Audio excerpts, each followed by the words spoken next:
Hello, everyone. Jason Hagholm here, and I am joined by the walking weapon, Josh Alexander. You normally see him Tuesday nights on iMPACT Wrestling on Access TV and the Fight Network here in Canada. But Josh, you're going to be a part of one of the more exciting events in pro wrestling on next Sunday, October 11th. You're on Bloodsport. And I know for a fact that you're I wanted to be on Bloodsport last year. Remember you tweeting about, I got to get on Bloodsport next year for Mania Weekend. Fortunately, Mania Weekend doesn't happen, but this opportunity comes around. I mean, how did this all come about, Josh? I mean, you got to be really excited for one of the more interesting shows of the year for independent wrestling. Yeah, I can go into why this happened, but my obsession for why I wanted to do it was like Ring of Honor hooked me. I found Ring of Honor through TNA. I found Low Key, and then I found Ring of Honor. And then through Ring of Honor, I remember Evolve was going to start running shows when they first opened up, and they were going to use win-loss records, and they were going to go back to the sport of professional wrestling. And I was like, man, that fits me to a T. And then I watched their first show. I was like, oh, this is just a regular indie show. Like, this isn't what they said it was going to be at all. Like, the excitement's gone. And then the first Bloodsport showed up, Matt Riddle's Bloodsport. And I was just like, maybe it's just going to be the same old thing. And then I started watching the show and like, oh, there's no ropes. This has got that like Kumite Mortal Kombat vibe. I'm like, damn. And then like you watch the first like few fights and it's just like people are getting KO, people are tapping out. It's a very physical style. And like anybody that's seen me wrestle on any show like knows that's what I embrace. Like I'll do all the other stuff if the other guy wants to do it. Like that's fine, but it's just not what I enjoy. So Bloodsport has been my cup of tea for like over a decade now, and they're just the right place that's finally showcasing that. So getting the opportunity to do it was just me throwing my hat in the ring. Like I messaged Josh Barnett on Instagram and I said, hey, I want to be a part of your show. Simple as that, eh? Just simple, shoot him a DM, and then you're out there and fighting Davey Boy Smith Jr. on October 11th. I mean, that's got to be a real thrill for you, a guy that's been not only a part of one of the greatest wrestling families of all time, but has a legit badassness to him, and you're going to be in a match that's up his alley and your alley without the ropes and in the MMA style environment. I mean, that's going to be right up your alley as well. Yeah, I definitely embrace it because my trainer was trained in the Hart Dungeon. When he trained me, he trained me in the same vein, and like Davey Boy Smith Jr. came from the Hart Dungeon. Like we both kind of have the same roots in professional wrestling, although he has a far like greater legacy than I with his family and his pedigree. But being able to mix in with him, it's definitely what I saw coming when I saw all the names get announced. I saw like Homicide and all these other guys, Tom Lawler. I was like, maybe I'll get one of these guys, but like I'm pretty sure if they're smart, they'll put me in there with Harry Smith and we'll showcase Canadian wrestling on one of the biggest indie shows of the year. I mean, obviously, you like the strong style and the old like UWFI shoot style. I mean, the MMA and pro wrestling blend has been really a big thing. We've seen it obviously with names that have been in WWE. Ken Shamrock is with you guys in iMPACT. What do you think of the crossover? Because before that, for a while, it was, oh, you really can't do both, and now they just seem to blend so well together. Yeah, there's a blend, and there's people that do it really well. Like if you're a jiu-jitsu guy, like I had a wrestling student that was a jiu-jitsu like purple belt, and he wanted to be a wrestler. And I was just like, if you want to do it in wrestling, like watch Kyle O'Reilly or watch Zack Sabre Jr. Don't like just try to make it up, because like these are the guys that have perfected a pro wrestling match with that style. You know what I mean? Like it's a hard mixture. Sometimes you get guys that just want to do jiu-jitsu and it doesn't work from a wrestling capacity. But like unless we're in an avenue like the blood sport where the fans understand what they're watching. But like it's I can't remember what your question was at the start of that, but it's just the blend of MMA and pro wrestling. I was saying, like, I don't think the blend is always executed properly, but for those who can execute it, like the Kyle O'Reillys and Zack Sabre Juniors or the strikers that like come in and do that stuff, like it's perfect. It's what pro wrestling was. Pro wrestling was a complete shoot in the carnival days, and they figured out they could make money by just picking who wins and loses and making storylines out of this stuff. And like I read Terry Funk's book 10 years ago. And at the end of his book, he writes, I think he wrote it in like 1998 or something, but at the end of the book, he says, UFC is the new pro wrestling. he said in 30 or 40 years, we're going to be talking about how it's a work now, and because they figured out they could make money. You know what I mean? Like, that's what pro wrestling used to be. It's what UFC is now. It's insane. That wisdom from the Funker, eh? I mean, he was always ahead of the curve. Such a smart man, Terry Funk. But yeah, I just think the blend was so well. Like last year in New York for Mania Weekend, I mean, they had Frank Mir on the show. I mean, Josh Barnett, obviously, he runs the show, former UFC heavyweight champion, and has been in there with some of the biggest and baddest heavyweights in MMA, from Pride, Affliction, what have you. I just think this is the one element where you can convince an MMA fan that may be totally anti-pro wrestling to check out pro wrestling, and then get to know someone like yourself, or what Tom Lawler's now been doing, and really David Hart Smith as well. Like, you can see some of the high level talent that, that Smash Mouth style wrestling can just attract the casual MMA fan back to pro wrestling. And like, it's MMA fans that are very polarizing with pro wrestling. Mm-hmm. MMA like competitors are not. Like, I've met way too many UFC fighters that love pro wrestling. Like Stephan Bonner, dude. Yeah. Like, he's one of the biggest wrestling fans I've ever met in my life. And like, I can't remember his name, but he was a Canadian guy from London, Ontario. He was a lightweight, and he fought in the Skydome UFC show. And I did an indie show with him, and he was like the Chris guest. Yeah, I think that's it. I did an indie show, and he was like the guest timekeeper or enforcer for the match, and he had to punch me in the face for the finish. And I remember in the back, he was just like, "What do I do? What do I do?" I'm just like, "Just fucking punch me, dude. Like, you know how to do that. Like, I'll survive. Just don't punch me in the nose. Like, punch me in the side of the fucking head or something." And like, yeah, I just remember taking a punch from him, and he didn't kill me, thank God, but he was just like, we came to the back, and like him and all these guys from like their team were just like, "Were you really gonna let him punch you in the face?" I was like, "Yeah." He's just like, "Oh shit, you're not a pussy." And I was like, maybe I'm dumb, but like, I just wanted to look good. Like, to them, they were just like, why would you let him? I just think that, I mean, like most people that I've met in MMA, they're big pro wrestling fans to begin with. Especially the fighters, like the personalities, like a Colby Covington right now, for example. He's pushing the hard Republican button hard 10 times more than what he may actually believe. But I mean, he's just a character, and just as Terry Funk said, UFC and MMA is the new pro wrestling. He's just pushing those buttons and triggering it and taking it to the bank. And I just think right now, everyone knows that the roots of pro wrestling and MMA are so hand in hand that I think this show is perfect. And I'm happy to see a lot of talent like yourself getting a showcase in these types of environments.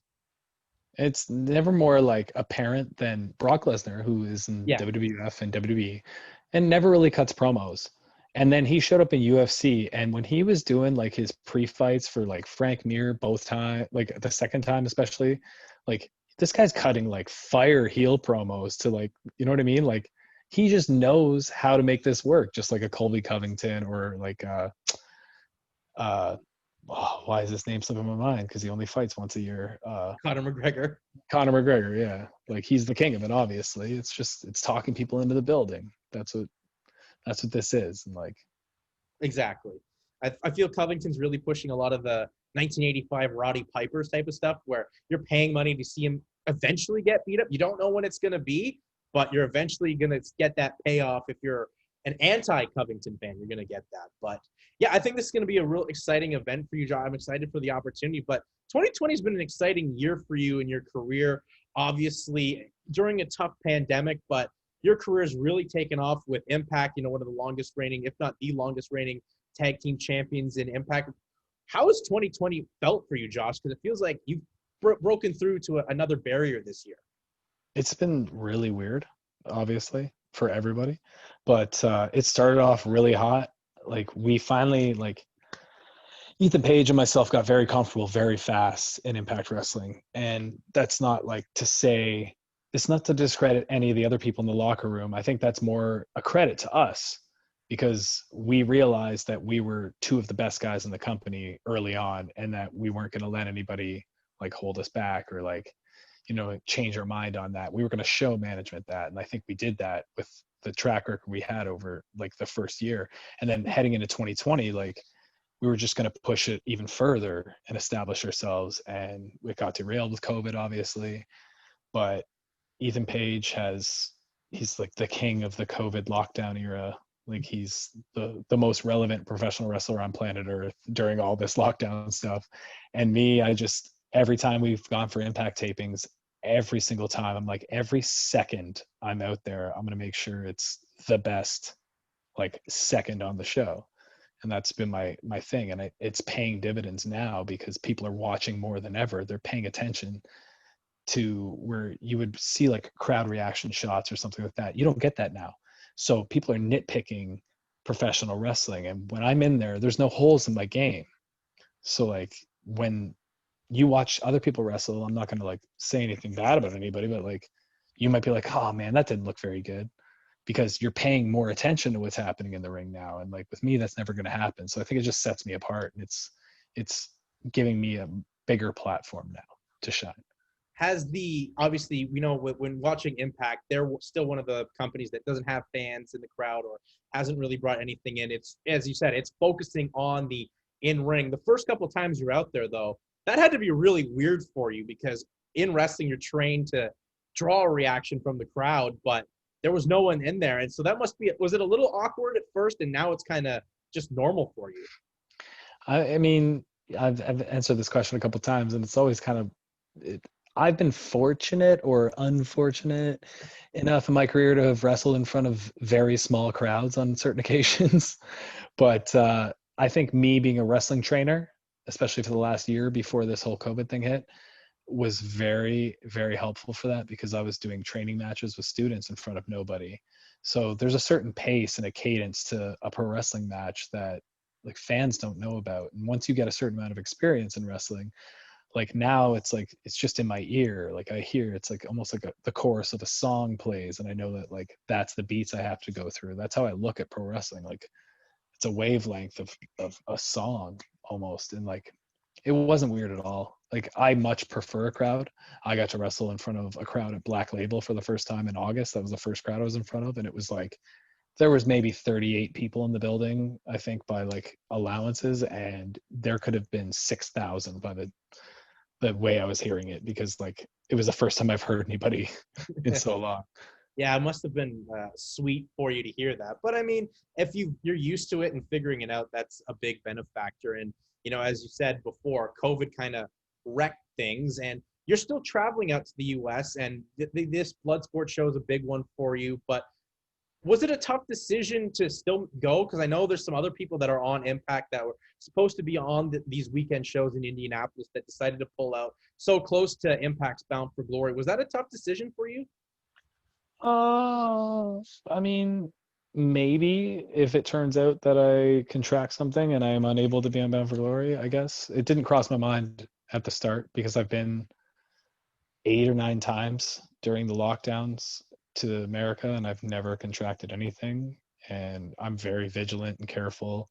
But like, if somebody I'm wrestling isn't, there's nothing I can do about that. That's the risk I take. Like I can control everything but the person I'm wrestling. And I just gotta hope that they're as professional as I am and they take precautions. But we'll cross that road when we get there. It's too big of an opportunity to miss for me. So. Well, for sure. I mean, I understand and I respect the people that decided to pull themselves out. That's their rightful choice, and it's their body and their risks and what have you. But you want to still go, obviously do it. And as you said, this is a big opportunity for you. And what's the scene like out on the indie scenes right now during COVID?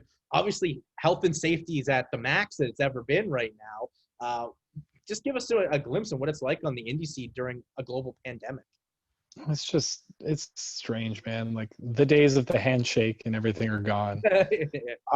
Luckily, like I'm kind of an introvert anyway. A lot of people that don't know me are afraid to talk to me. And then if you do know me, you're on a short list of people that like, I get close to anyway. So I don't let a lot of people into my circle. So when I show up to shows, it's not that much different for me because I'm very quiet, but it's just like, it's weird. Like you got to spray down the ring and wipe the ropes between every match. And you got to be like, I'm cautious of who I talk to, because I'm like, oh, that guy looks like he probably doesn't give a fuck and he's reckless. Like, and like, I just don't, I don't want to I'm not worried about me contracting anything. I'm worried about me passing it on to somebody else. I'm more worried for other people, because from everything I've read, like I don't think that I'm at a high risk of anything. I'm a very healthy individual. I watch what I eat. I take my vitamins. I pride myself on that. And like, I don't want it, but if I did come across it, that's a risk I'm taking to do what I love. And I'll deal with that when I get there.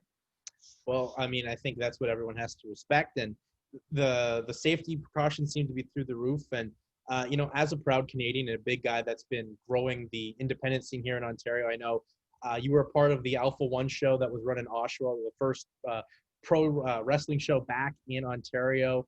Where do you see the scene going right now in Ontario, Josh? As we're heading towards winter, it's fall now. Winter's around the corner, and you know that is something that I love to check out as independent wrestling, but COVID's really put a damper on it. And, you know, you only get 3 good months of warm weather in this country.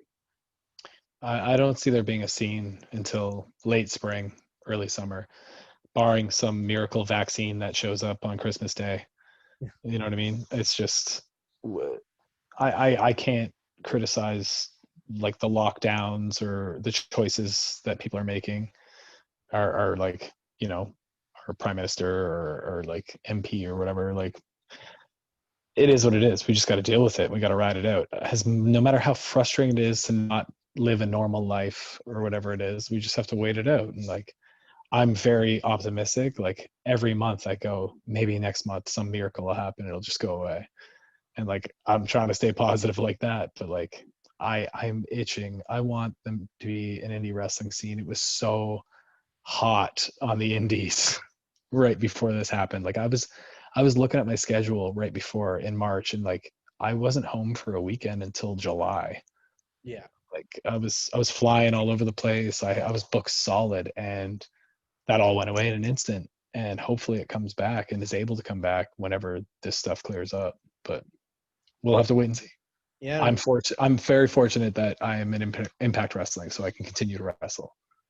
Yes, I mean, at least you have that where you've been making the treks out for their tapings and their pay-per-views that, as you said, Bound for Glory is October 24th. And, you know, your run in Impact, you said, it's been a big year for you. You guys are one of the focal points, part of the best tag team division, arguably, in mainstream wrestling. And when you think about your run, Josh, I mean, you took a chance just to be another body a couple of years ago, working Killer Cross, and you know, now you're one of the focal points of the tag division. I mean, what does that say just about, you know, a message for people, just, you know, take a chance and good things can pay off? Yeah, like I wouldn't even say take a chance, man. It's just like I'd like to think I made all this happen with like hard work, and like I never let pro wrestling kill my passion. Like I had a couple instances early on in my career where I was just like, I'm not getting this, but this guy's getting this. Oh, maybe I shouldn't do it. Oh, I won't travel here. I won't do this. And then something happened in like 2012. Ethan Page and I tagged up, and I just put all my chips in. And from that moment on, I never wavered on that. Like I just kept pushing and pushing. I broke my neck. I had neck surgery. I thought I could never wrestle. Once I found out I could wrestle, like nothing's going to stop me from doing this. And like, if I never signed with Impact, if I never made it to a television company, I would still be the best wrestler in Canada, wrestling on every independent show I could, because that's what makes me happy. That's what gives me value. That's what like validates my life. This is my life's work. So like, yeah, all the successes aside, like this is just the only thing I want to do. So this is the only thing that makes sense. Well, I mean, it's obviously paid off for you with all the opportunities. And I mean, seeing you on the independent shows, the respect you get from the fans has got to be a huge feeling. I mean, you're one of the most respected guys of the fans, and as well probably in the locker room as well. It's nice to see all of the success happen for you. I mean, as you said, you are coming back from a broken neck where you had to retire, and then you took how long were you out, Josh?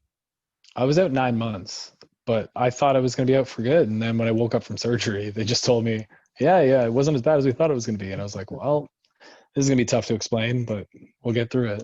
But I'm back. Hey, you know what? At least you picked the right profession where you can just show up and it's not anything really awkward. We've seen those types of things before. But I mean, you're given the second chance, really, thanks to, you know, maybe a great doctor error, realizing it wasn't as bad as they thought.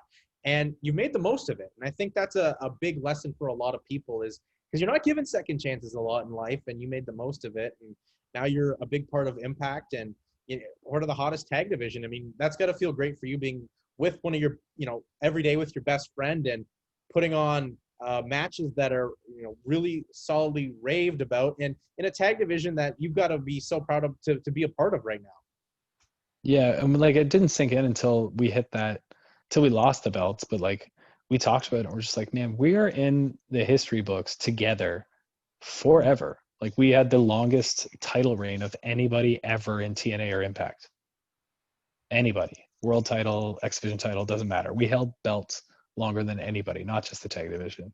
And like that's where it sinks in. Like, man, we like nobody wants to think about their legacy, ahead of time. But then like when you're in the moment, you're like, this is part of our legacy now. This is a story written for good, etched in stone. Like it's wild. And like the tag division is awesome, and I'm very happy that it is. I hope it gets even better. I think there's a million ways that it can get even better, and it will. It's just stuff takes time, and there's a lot of stuff going forward into Bound for Glory that you're going to see the North and a lot of very good tag teams mixing up. So, well, I'm excited for that. Impact's a lovely thing that I love to watch on Tuesday nights, and it airs on the Fight Network. And I saw the Fight Network put a nice little documentary involving you and the Destiny crew. I mean, that's got to feel great for you for a promotion that you put a lot of blood, sweat, and tears to get a nice documentary really put together nicely by the Fight Network on showcasing one of Canada's top independents. yeah, that we were supposed to do one in April when they ran a show before the COVID thing happened. It was going to be more extensive than the one that they just did, and it obviously fell like to the side like everything else. But like he showed up, like the producer, the director, the editor, he does it all, George, and he as a fan, he's a fan of me, and I'm fortunate because he just wanted to tell my story. And not my story. Like a lot of people like to concentrate on the next story and all this stuff and the perseverance of that, but like my story of just my passion for pro wrestling and my style of it. And he showcased that in a little bit at the end of that. And if anybody wants to see it, it's on my Twitter. It's pinned to the top at walking_weapon. It's an awesome documentary. He does amazing work, and he showcased a lot of different people on that show, and Destiny, and just like the vibe of like, a weird COVID time indie show that's going to be like, this is a historical moment in all of our lives. Like we're going to tell our grandkids about the time we had to stay inside for 2 years or whatever it was. You know what I mean? Like, so this is like a little blurb in there to like mark that point in history made by those guys, and it's awesome to be a part of it. Yeah, it was really well done, very good detail, and as you said, not just showcasing you, but the entire crew up there, and a lot of the great talent on the Canadian independent scene as well as the independent scene as a whole. And Josh, before I let you go, obviously big things are happening for you, this blood sport and the tag division. Tag team wrestling and the professional wrestling world as a whole lost a legend this past week with Road Warrior Animal passing away. As someone that's a tag team wrestler, what does Road Warrior Animal and his legacy of the Road Warriors mean to you?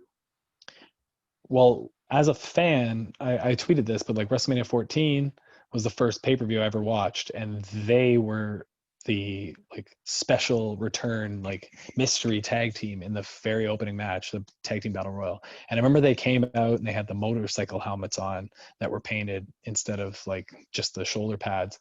And it just like, I was like, who the hell are these badass guys? And like through that, I went back and discovered, oh, they were Legion of Doom. And then they were like the Road Warriors before that. And like they had all these crazy tech. And it's just like, they're trailblazers. They were like, they completely turned like that entire,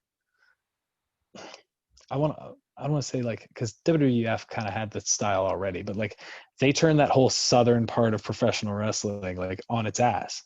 Like you had the Rock and Roll Express and the Midnight Express and all these like workhorse tag teams, and they came in and were just like, nope, and they were just ass kickers from the get-go. Two like top guys that were put together, and you never saw something like that. You could have seen those guys as individual world champions, but no, they were a tag team, and they stayed together forever, and they ruled the wrestling world for a very long time. Yeah, arguably, like as I've said before, the greatest is thrown around so much in the world of sports, but they were literally the greatest team ever. Transcended so many different territories when the territories was still a big thing. Made it everywhere. I mean, only team really that and will only ever be NWA, AWA, and WWF tag team champions. There's like other than them, I just came up with this in my head, but like they never broke apart. They never, well, they did, but they didn't. You know what I mean? But Yeah. like the only other team you can really say is kind of even in the same like vein as them for how much they traveled to different promotions and like how much success they had, and they never really broke up, even though they did, is the Dudleys. Yeah. You know what I mean? Yeah. Like every other tag team, you think like, sure, the Rock and Roll didn't, but they were in one company really for their Yeah. entire career. They never like they like these teams went around the world into different promotions and territories and just ruled it. So I think that's what sets them aside as a tag team. Yeah. They were comic book characters come to life, and anytime you saw them, you were hooked on them, whether you loved them, whether you hated them. They were important. One of my favorite tag teams growing up. And before I let you, I guess now before I let you go, what are some goals heading into the next year, Josh? I mean, obviously you're doing it big with Impact. Is Japan still a goal, and will you make Japan happen? I have no idea if I'll make Japan happen. I don't know if it'll ever happen. That is for sure my number one on my bucket list. But like that's out of my hands. You know what I mean? My goals are I've really like I fell off at the start of COVID like anybody else would. I gained like 15 pounds. I started getting a little lethargic and lazy, and like just because like I was in the zone of wrestling every weekend. Like I was on autopilot. Like I didn't have to work for anything. It was just like, yeah, I eat at this time, I work out at this time, I go and wrestle these shows. And then like when I didn't have that, I was lost. And I've really rededicated myself to like physical nutrition and health and all this stuff. And my goal is to just look like Kurt Angle from 1998 eventually, and you know what I mean. Keep pushing forward, and hopefully I can build my legacy a little bit more. Hopefully as a tag team, but if not, as a singles competitor. Well, yeah, I mean, Kurt Angle 98 is a good look. Definitely don't want to go full Brachus, where you look like the No, the no, no, boss. no. The I still want to be able to WWE. wipe my ass, dude. Like, Yeah, exactly. You don't want to look like a WBF reject or anything like that. But Josh, best of luck come October 11th in Bloodsport. I mean, I'm so excited for you and that show. I'll definitely be checking out. It's available on Fight TV, available for on internet pay-per-view. And Josh, if you want to plug your social media where people can find you at to see Canada's top independent wrestler, go by all means. just walking_weapon on Instagram and Twitter. That's it. Nice and easy. Simple, easy peasy. Josh, best of luck, and congrats on all your success, and hopefully more success for you. Thank you.